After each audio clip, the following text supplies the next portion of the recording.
Hello दोस्तों, मैं आपका दोस्त SDG। आज हम बात करेंगे मोदी सरकार की एक प्रमुख उपलब्धि के बारे में जो सरकार को हाल ही में प्राप्त हुई है।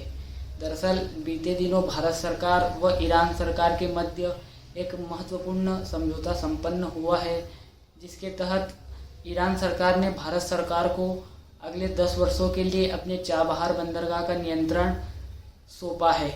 यह भारत के लिए पहली ऐसी उपलब्धि या प्रयास है जिसके तहत भारत अपनी मुख्य भूमि से इतर किसी विदेशी भूमि के क्षेत्र का नियंत्रण करेगा। इन पहलों की सर्वप्रथम शुरुआत 2002 में अटल बिहारी वाजपेयी जी की सरकार द्वारा किया गया था, जिसका उद्देश्य भारत व ईरान के संबंधों को मजबूती प्रदान करना था।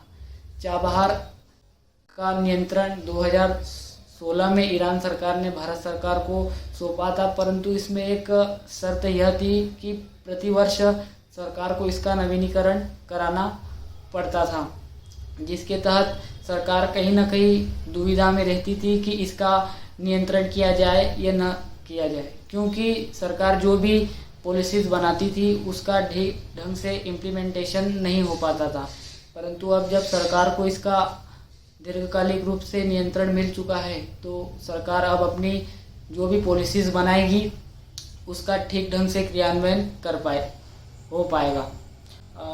यह समझौता भारत को हिंद महासागर में एक मजबूत ताकत के रूप में स्थापित करेगा और जो चीन की महत्वाकांक्षी परियोजना है रोड एंड बिल्ड इनिशिएटिव, उसको काउंटर करने के लिए भी यह मील का पत्थर साबित होगा। यह भारत को वैश्विक भू राजनीति में एक प्रमुख खिलाड़ी के रूप में उभारेगा, क्योंकि विश्व के अधिकांश देश अपना व्यापार भू स्वेज नहर से संचालित करते हैं, जबकि भारत का यह व्यापारिक मार्ग स्वेज नहर की तुलना में 30% सस्ता है, जिसका लाभ भारत सरकार को प्रतिस्पर्धा के रूप में प्राप्त होगा और भारत में आर्थिक विकास और अधिक बढ़ेगा।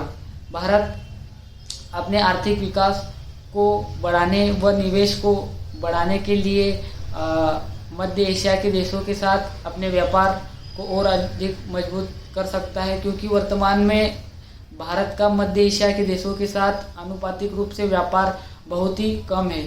अगर भारत अपने संबंधों को इन देशों के साथ मजबूत कर लेता है तो कहीं ना कहीं जो डॉलर पर डिपेंडेंसी है उसको भी कम किया जा सकता है और जो रुपये में व्यापार है उसको भी बढ़ाया जा सकता है।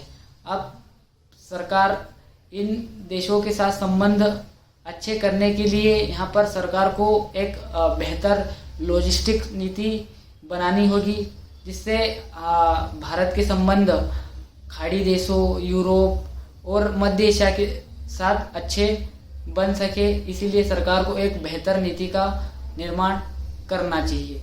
इस विषय पर आप क्या सोचते हैं? अपने राय कमेंट बॉक्स में अवश्य दें। धन्यवाद।